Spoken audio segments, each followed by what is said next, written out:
So, car karaoke. It's something like that. I hope you brought your singing voice, Daniel. Welcome to Hypnosis In Action.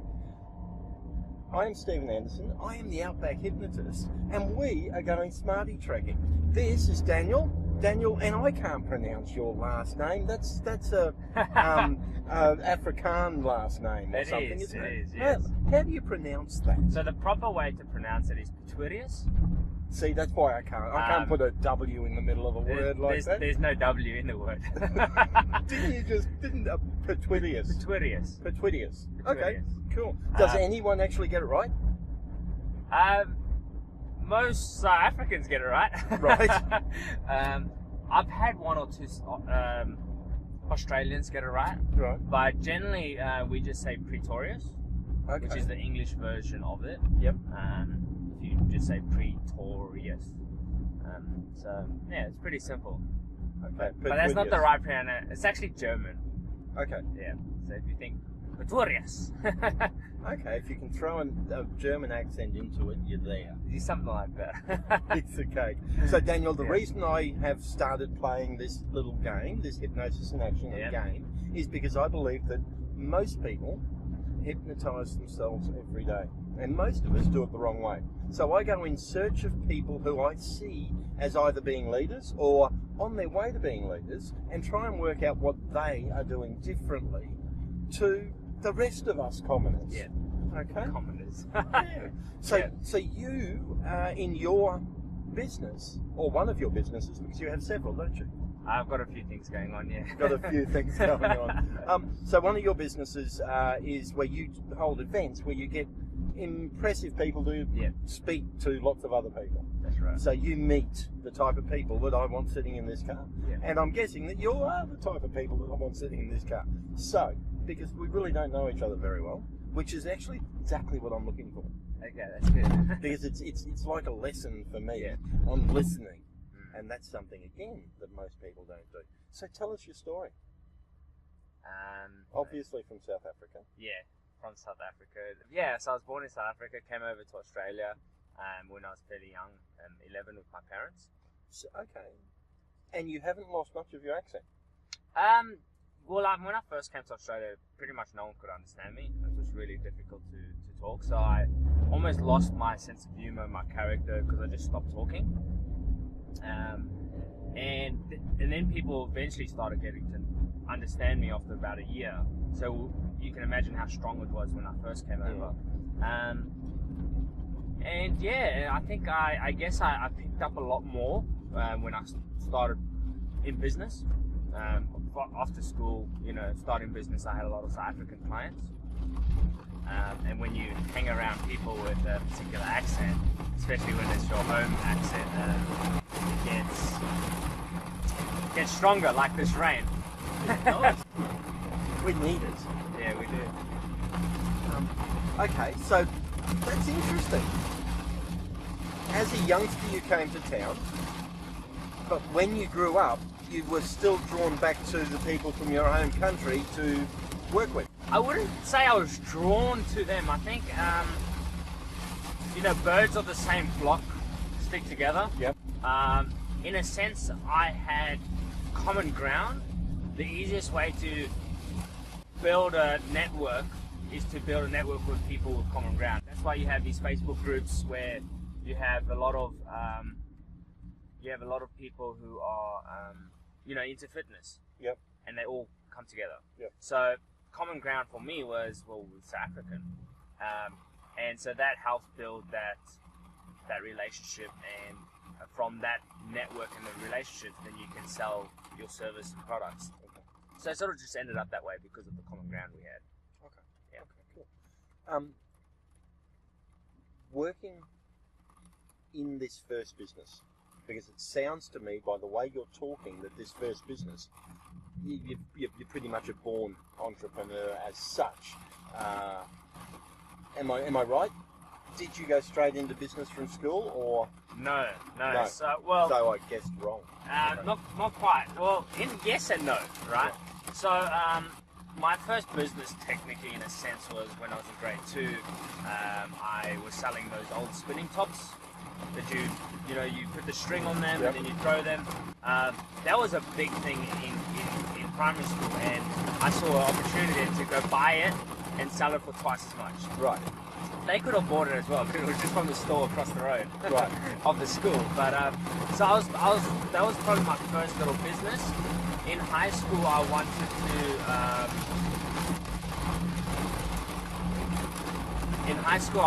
to open a business. My goal was always to open a business, that sort of thing. And I thought to myself, well, the best way to do that is to have money, and the best way to get money is to become an architect. So I went to university to study architecture, to become an architect, to earn big money so I can eventually open a business one day. Right. How'd that go? Well, I dropped out. I dropped out through circumstances and stuff like that, which pushed me into another direction. I was working a couple of different jobs, part-time jobs and stuff like that, while you're at uni to get you through and stuff. So when I dropped out, when I deferred and then just never went back, I was doing a bunch of different things at that stage. And then during that time is when I started my first business. When you say a bunch of different things, how do you mean? So I was doing before and after school care. I was doing vacation care. I was doing indoor reffing, soccer coaching. I was doing handyman service. I was working for another company doing entertainment. So they were all the part-time jobs I had, Right. that other people employed me. Right. Working for the entertainment company, I was really a contractor for them. And then during that time, I actually started doing my own gigs, my own business. First one was being a professional clown in the entertainment industry. Okay. So I worked for myself, doing birthday parties, before, after school gigs, vacation care gigs, entertaining the kids, doing workshops with them, corporate stuff. Where I was at Bunnings sometimes Saturdays, depending what Bunnings you go to, they have like a clown there or whatever, Yep. and do balloon And that was modeling you. and stuff. That was me. How many different balloon models can you do?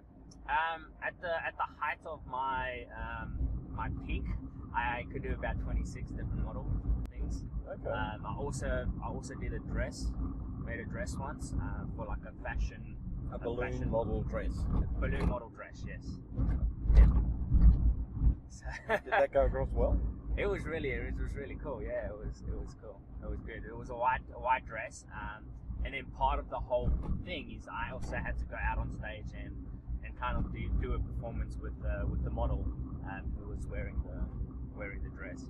So it took me about half the day, and I was running out of time. I was still sort of like finishing it up on the model because you have to sort of like, because balloons deflate. Yeah. So I've got to build it on the day, and then put on the model, and then you still got to build it because it's got to fit onto the model. So yeah. That sounds so cool. So, how long did you spend being a clown? I spent being a clown for probably about a year and a half. I would say I was a clown in high school. My first gig was when I was in grade 8 for the grade 8 classes. Yep. But You actually went to school, got dressed up. Yeah, I went to school, got dressed up, and performed for the grade 8 level. Okay. It wasn't all of them. It was 2 classes that was next door to each other. We went outside to sort of where we have assembly, and I came out and did a performance for them. I don't even know how that happened, but At school, what social group were you in? I wasn't in any social group, but I was in all of them. Right. Does that make sense? That makes sense. I got bored really quickly with them, so I could relate to the real nerdy kids because I liked things. There was certain things that I liked. Computer gigs, I was into that technology stuff. The dramas, I love drama. Music, I was part of the band. When it came to the jocks, sports guys, I was involved with athletics, sports, volleyball, all that stuff. So I spent time with all of them throughout the day, throughout the week, but I just couldn't spend a whole lunch break with them. It would just drive me crazy. I'm like, okay, I'm over this. I'm moving to the next group now. So. And has that continued on to today? Ready to move on to the next group now? It does happen sometimes. Like I've got to learn to be more of a friend. Yeah. I think there's a lot of people who've always been really good friends to me, but I've never been a good friend to them. I think that I haven't had, like, you know, you everybody has that one or two friends that are like their friends. Yes. I've never really had that. I would have had one in primary school, one in high school, for a period of time in high school. But most of high school, I never had a really good friend. And I would say today I've actually got better friends and a lot more. Like those people I say, oh, these people are all my friends. They're not just groups. They're actually my friend. Right. Okay. So it's changed in that sense. And how has that changed? What's changed? Is it inside you that's changed? What's changed? Yeah, it's definitely me. I mean, it's a decision I think you've got to make to be active, an active friend. You've got to be an active friend. You've got to, what is the word I'm looking for? Value people more. Okay. So there was a stage where I didn't value friendships, you know, and I've always had a lot of people around me and stuff, but you know, to have a good friend, you need to be a good friend, I think. Okay. That's interesting. That's interesting. And is there a point in your life that you went, ting, my relationship building isn't working, I need to do something about that? Yeah, they're very, very on, I think. I knew it, and then, so in high school, I always had a lot of people that I was friends with, but I never really got asked to go to parties or hang out or, you know, go out to the movies or, you know, that sort of thing. I wasn't asked that a lot.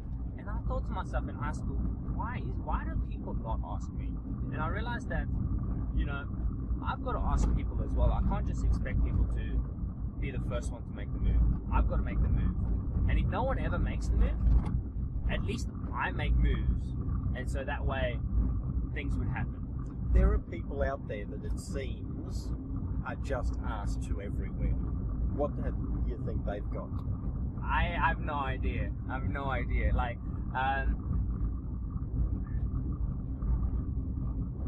that's an interesting question. I think it's a really interesting question, and I think about that often as well. You know, but I find that in high school I thought about this, but I never put it in action. Yep. Now I'm putting it into action, and I'm finding that I get asked also. So I think a lot of these people who get asked to go to places also ask people as well. So we might be involved in a group, and every single party you go to or every single event, you see the same person there, and you think, why is this person always there? And maybe that person, you know, volunteers themselves to go. I've done that. I've done that a few times where I've never been invited, but I said to people, oh, I'd love to go to that thing. They're like, oh yeah, sure, come along. They probably just never thought of inviting me. And it's not because I was being pushy and inviting myself, but without me saying, oh, I'd love to go there, that person may not know that I would enjoy that kind of environment without me actually suggesting that I would love to be in that space. Maybe those people do the same thing. Do you think the people who are successful, heading towards success, that type of person, have they got this sorted? No, I don't think so. I don't think they got it sorted. I don't think anybody has it sorted, really. I think even the people who get invited everywhere, and many times the people who get invited to a lot of things are not content. You know, many times when they're at home, they're depressed, they're lonely, they're that sort of thing. So when you say someone's got it sorted, it's like, do they actually have life together? I don't know. I don't think so. I hope that sort of makes sense. It does make sense. So you're saying this is something that everyone suffers from? Because look, you're speaking a language that I understand pretty clearly. Yeah. Okay. And this one of the things I look for here is similarities. Yeah. Okay. And as well as looking for things that say you are doing that's different to the normal person, to the average everyday average Joe. Okay. Primarily, one of the big things I'm picking up on is this relationship, this who you choose to hang around sees you sees you in the direction that you're heading to.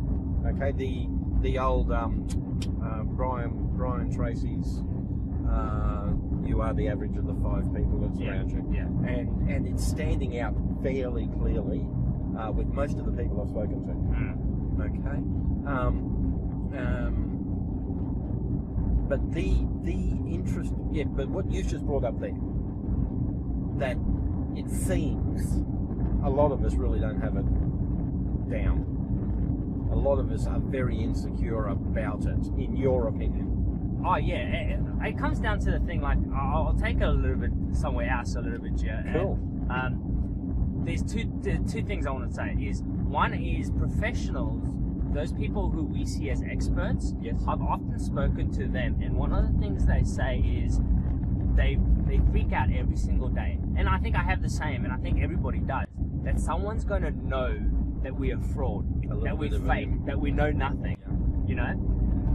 So everybody looks up to these people and be like, oh, they're experts. And I mean, I was on the radio the other day, expert in Bitcoin. And I was like, man, I'm an expert in Bitcoin for the next 2 minutes because I want to be on the radio. Right.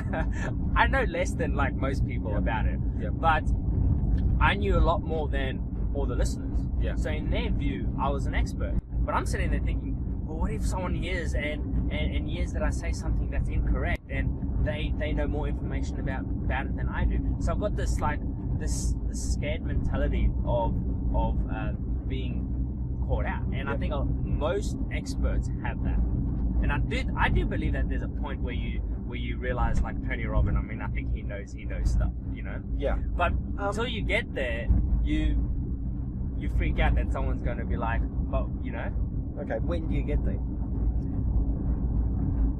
You can't be Tony Robbins. No, exactly.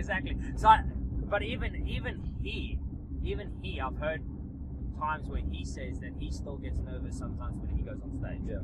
Right. So that never goes away. That sort of everybody has these issues. It's just some people.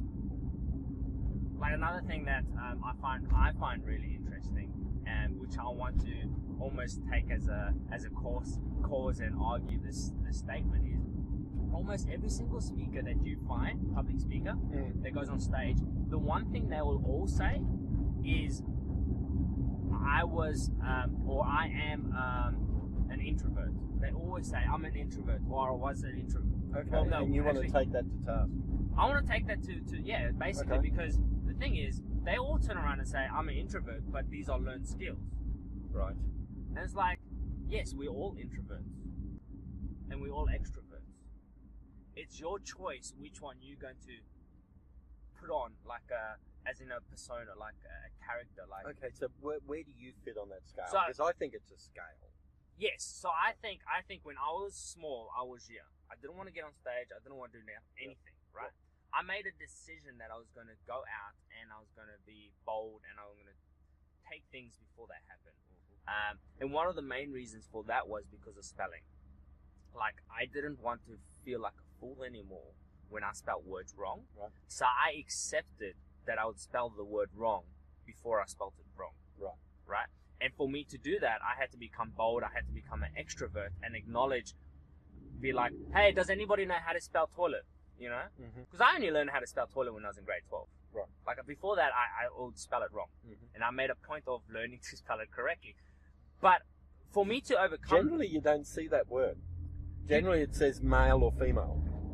Yeah, the toilet side is actually implied. That's right, but for me, I didn't know how to spell it, and there's a lot of words I don't. And so, when I'm in a situation I don't know, I become super extroverted, and I play on the clown kind of character to help me overcome it. And all extroverts, in a sense, do that. Right? But we're all introverts. Every single speaker is an introvert.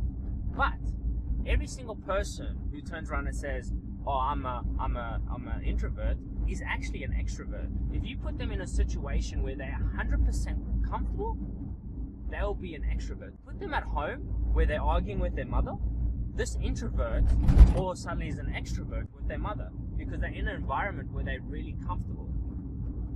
Okay. So for people to stand up stage and say, "Oh, I'm an extrovert," or no, stand up on stage and say, "I'm an introvert," it's like, yeah, but everybody's an introvert. Like you're saying, it's a scale. You know, it's where do you want to be on that scale? That is your choice. Okay. So my understanding of introvert extrovert, okay, is an extrovert thrives on people being around him and being in the center of attention.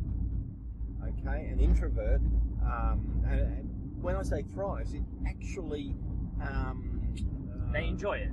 Well, more than enjoy it, it actually gives them more energy. Yes, where an introvert, it sucks the energy out of them. That doesn't mean they can't do it, but it takes time to recover. Where an extrovert, say goes to a meet-up group and does the stand-up on stage thing, an extrovert will come out of there ready to keep going and rage. You know, an introvert will come out of there needing to recover from the experience. That's my understanding of the difference. I agree that is the what you call it, the effect of it. Yes. And I believe that the reason it has that effect, I think the reason that when an introvert stands on stage and has to become an extrovert and it makes them tired is because they're working so hard to do it. Yep. Because they have this fear of rejection. They have this fear of looking like a fool. Right? If they could get rid of that fear of looking like a fool and actually enjoy it when they're on stage, they would come off just the same as the other person who thrives off it. It's because of that fear that makes them tired. It's hard. It's hard to worry all the time. It's hard to be stressed all the time. And if you stand on stage and you're talking to people and you're stressing and freaking out what they're going to be thinking about you all the time, after your 5-minute talk, you're so tired. Not from talking, but from that internal voice. Yep. That internal fear. Okay. That internal voice. Have you got one of those? We all do. we Tell all me, have that tell voice. me about yours. My voice doesn't sound like what I hear on the radio when I hear myself play back, which is all of ours. What do you want to know about it? Well, I don't know. It's. I think we all doesn't sound like you on the radio. What does it sound like? No, I mean the voice. I mean internally, my voice sounds different. Right. As in the way it sounds to my ear sounds different. I would say me personally, my internal voice is pretty much a mirror to my external Daniel. Right. If anything, he's probably a little bit more crazy. Okay. And he's probably a little bit more risk-taking than my physical Daniel. Okay. Go deeper. Go deeper. What more is there about that risk-taking? I think internally, like, because your voice is inside of you, it's comfortable where it is. Your internal voice doesn't get hurt because I can't attack your internal voice because I don't know your voice inside, right? But I can attack you, and that hurts. So your internal voice is much bolder than you because it will never ever get attacked by me because I can't attack it. So I think that's why it's more bold. Take more risk. So that's actually really interesting. So we're coming up to the point. If I should actually wear my glasses when I'm doing this because I can't read the times on the phones. but I'm thinking that we're around about the 25-minute mark, and at about 25 minutes, I stop and do what I'm supposed to do, and that is tell you how I think you're hypnotising yourself every day. Okay. And it's interesting. There's two things that I've picked up here in our conversation that you do very differently. One is the fact that you are really comfortable on the edge. The thought of a 13-year-old kid getting up in front of 2 classes of his peers at school in a clown suit, that's pretty out there. Yeah. You know, no, there's not one other kid in that school that would have done that, right? Number 2, your internal voice is different to most of ours. Okay. Your internal voice is egging you on, where most of us, it's not egging us on. It's telling us it's trying to protect us, but in doing that, it's stopping us from doing a lot of the things that it seems your voice is telling you to do. So there's the 2 things that I'm going to put down as things that you're doing differently to most people. Okay? What do you think of that? I think it's really interesting that you say that everyone else's internal voice is different, or like in a sense holds you back. My question would be, why? Why is that? You really want to go down that path? No, I'm just interested because... Okay. So our internal voice is a mirror of things that we have learned, and it's a mirror of our beliefs. Okay. Most of our beliefs have been set before we were 7 years old. Yeah. So before we were 7 years old, we had adults and other people around us trying to protect us from hurting ourselves. So stop doing that, don't do this. That's not a good thing to do. You'll get hurt, etc., etc., etc. And those beliefs become formed in our mind somewhere along the line. And I'll tell you, the fact that you're an immigrant, the fact that you've come from a rather scary country, and I don't know if you had a scary life while you were there. I think you get used to it. It's like it's home. Like, well, maybe you don't know any different when you're there. But you get here and and life's just so easy. Yeah. You know, we've got it dead easy here, but most of us, our voices are telling us something different. So that's my thought there. And something's happened somewhere, and I don't know if it was your childhood or if it's since then, but something's happened to curb that internal voice that you've got, and that's what we all need to do. It's just most of us don't know that. Yeah. Interesting. Or how to. Or how to. Yeah. No, that's exactly right. How to is the big thing. Some of us know it's there. Well, we all know it's there because this is, I don't know, a dozen or so of these little interviews I've done, and before that, I've done hundreds of others where I wasn't driving around in a car. And the number of people I've spoken to about the fact that voice is not helping them at all. Really? Wow. It's the high majority. Wow. It really is. I just thought everybody should be like me. Just let's make it happen. Make it happen. That's one of my goals. That is one of my goals. So what I normally do at this point is say, well, there we go. There's our little chat done. Yeah. And I offer, as an encore while we drive back to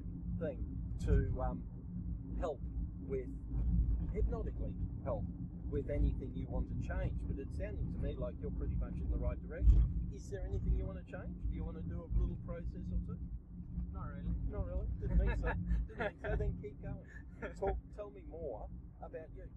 What's next? What's next? Okay, so where do we finish up? You mean next as in what's coming in the future? Yeah. It was funny though because last night I was at a games night. So my sister set up a games night where just a bunch of young adults can come together once a month and play board games and just chill out, like, you know, and not have to party or drink to have fun. Right. And we had to go around the room and say to everybody, what is something special, unique, interesting about you? So it was quite funny because we had to go around, and one of the things that I said was I want to have a clothing line, and one of the girls just laughed and she she's like, yeah, funny, Daniel, you just, and I'm like, why doesn't she believe me? So so that is something that I would like to do in the future, is have a clothing line. As in, you'd like to learn to be a tailor? You believe you're a designer? You are a designer? What's the deal? I think it's a challenge. Right. I've always been into fashion. I always love, like, I'm always wearing jackets. I love fashion. You know, like, it's unfair that women get to wear all these fancy color shoes, colors. Sorry, I was just checking your Yeah, shoes. no, it's, well, you know, the only other sort of shoes that we can wear is like to make us look like drug dealers. So, Yeah. you know, we've got to be careful, like, as a guy, what shoes we wear, or you come over like a pimp or something, you know. But I'm always fascinated with all that stuff. So I would love to tailor. I'd love to try, learn, get a pattern, sew it up, cut it. But then I want to design and then sew my own pattern as well. That is just sort of something I'd like to try, and so I can say I've done it. But then from there, I think something would be great is to actually have a clothing line that's, you know, Pretorius clothing or something, you know, whatever it is, like, yeah, just something like that. I think that would be cool. I mean, it's just random. It's something that. Okay. So to do that, is that something you have to do something else first to be able to fund it, or what? I need to buy a sewing machine or hire a sewing machine, get some lessons or watch YouTube on how to sew, get material, and just get into it. That's how I see it. So by the end of this year, I want to at least have made something. Yep. That's the goal for this year. That's probably more of a. Is that your New Year's resolution? Make myself a suit. Make myself a suit, jacket, shirt, whatever it is. Right. Yeah.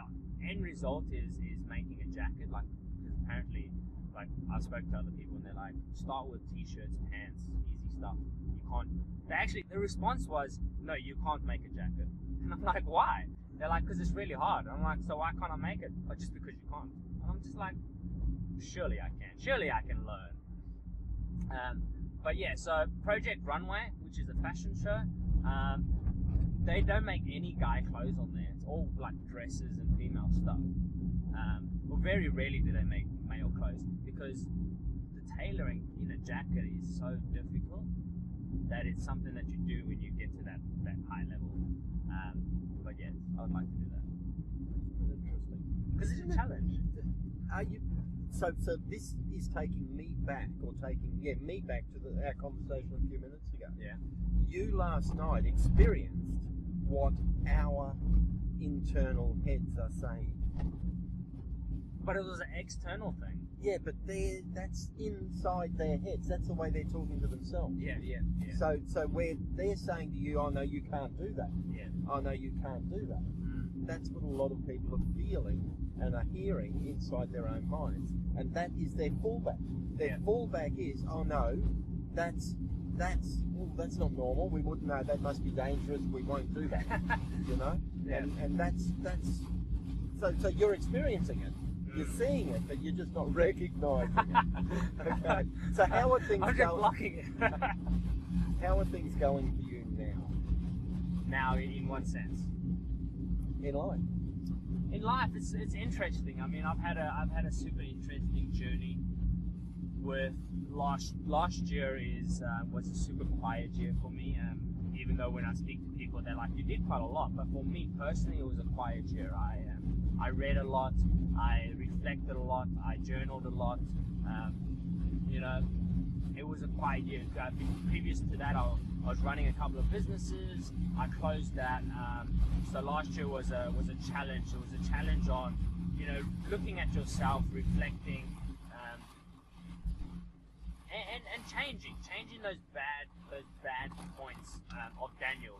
That was probably the biggest thing that happened last year, was looking at those areas where, you know, if I wasn't a good friend, how can I be a better friend? Often I'll find myself in conversations talking all about me and not asking people about them. So yeah, that journey has been incredible. And this year I'm actually, I guess, going in and applying a lot of those lessons, you know, and making that part of my everyday walk, I guess. So break that down. How are you applying those lessons? So one of the things that I started doing last year was reading. Before that, I never read, so I've got to continue reading this year, continue learning, reflecting. Okay, the way you were speaking before, you were speaking in a very, very familiar voice to me. My first podcast was called Loving My Dyslexia. Yeah. So I have a fair knowledge of dyslexia, and many of the things that you were saying are stereotypical of a dyslexic person. Have you done any research into that? So it's really cool that a lot of the really famous people have that. Yeah. Which in a sense it's like, well, if I do have that, it means I'm going to be famous one day because they all have it. I think also that when you do have that kind of, what do you call it? It's just a change, a difference in the way you learn. The way you learn, the difference. I think you struggle in a lot of areas, which makes you push harder, and that's why they are often more successful. When I was younger, I went from being in a mainstream school. They put me into a special school. I had brain scans. They wanted to put me on Literan. So I went from mainstream into this other school because I struggled with learning. I struggled with English. I struggled with spelling. I struggled with maths. Pretty much everything. I mean, even my social aspect I struggled with because I didn't really have friends when I was in primary school and preschool. I would have that one person, and so in high school it changed so much. It really did. But in primary school, there was all those learning difficulties, everything like that. I was never diagnosed with having dyslexia, and I would never say that I have it because I just turn around and say I wasn't taught the basics. I don't know the rules. If I knew the rules on how to spell, if I knew the rules like the formulas and stuff like that, I would know how to do it.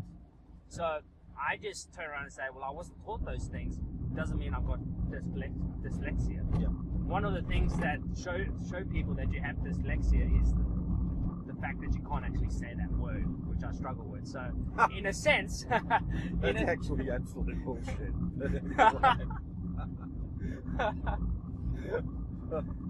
But anyway, yeah. So that's my educational struggles, and I hated reading. I struggled reading. And now you want to read? Now I want to read because there's value in it. I still struggle with it. It's still not an easy task. I still don't always enjoy it. Can I give you a hint? Studies that have been done point towards the belief that reading with your eyes and reading with your ears give you the same amount of content intake. But reading with your ears you can do while you're driving along. Audible? Yeah, so when it comes to, I out of everything, I prefer watching something. Yep. So I watch a lot of YouTube. Yep. A lot of YouTube. But my eyes are watching. Obviously my ears are listening as well. Yep. But my eyes have something to do. When I listen to something, I hardly take anything in. Okay. For me personally. Yep. So that's why I read, because it helps me focus on it. Okay. Where if I was listening, I would get distracted with everything else and I would miss half of it. Okay. Cool. But that's me, because I get distracted with things. Yeah. That's why when I watch something, I take more of it in because my eyeballs are actually concentrating on that. Yeah. Cool. Well, let's talk about what you do. Okay. Because we really haven't done that yet. Yeah. What do you do? Currently, what I do is I create and host business conferences. Right.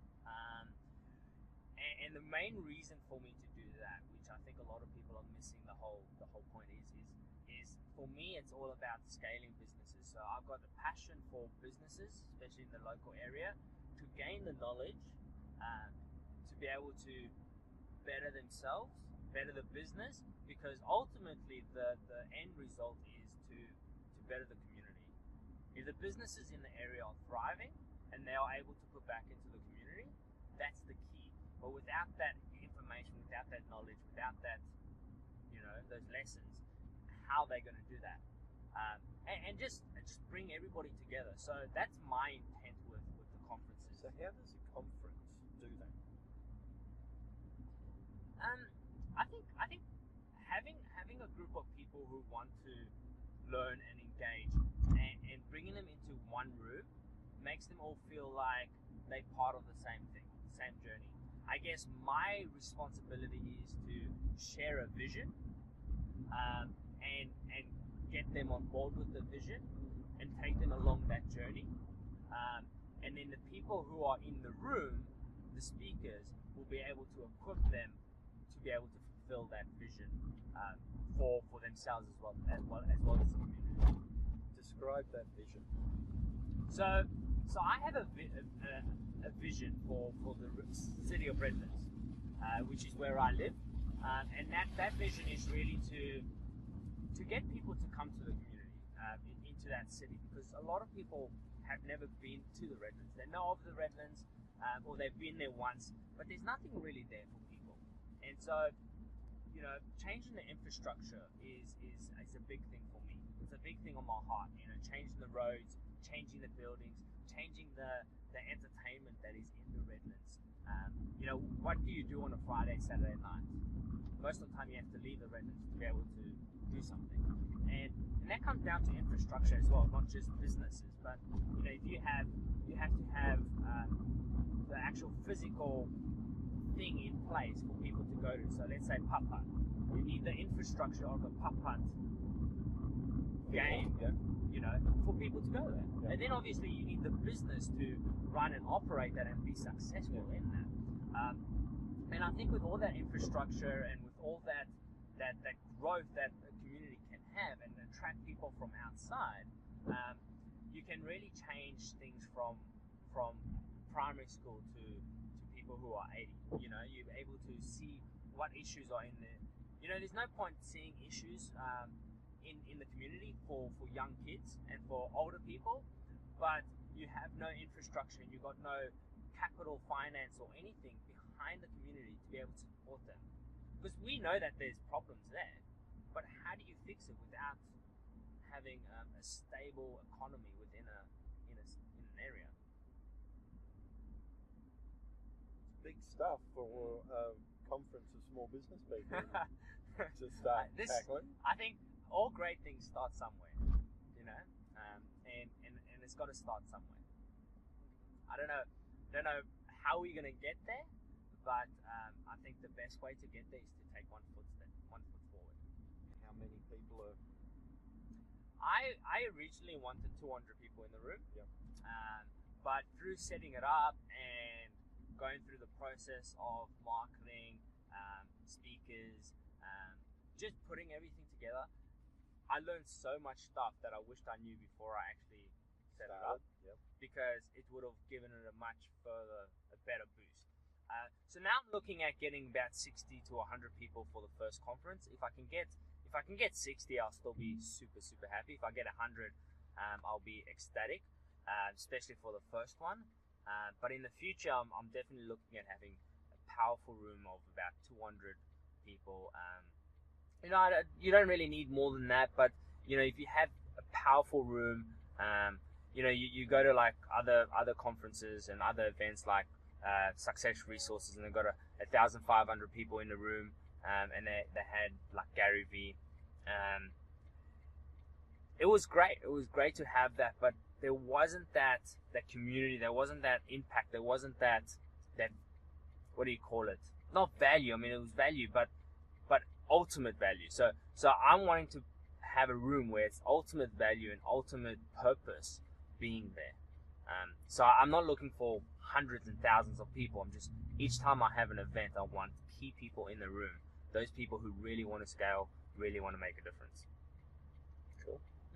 Cool. Daniel, thank you. Yeah, thank you. For coming Smartie trekking with me today. It's been good fun. Awesome. I enjoyed it. You're a very complex young man.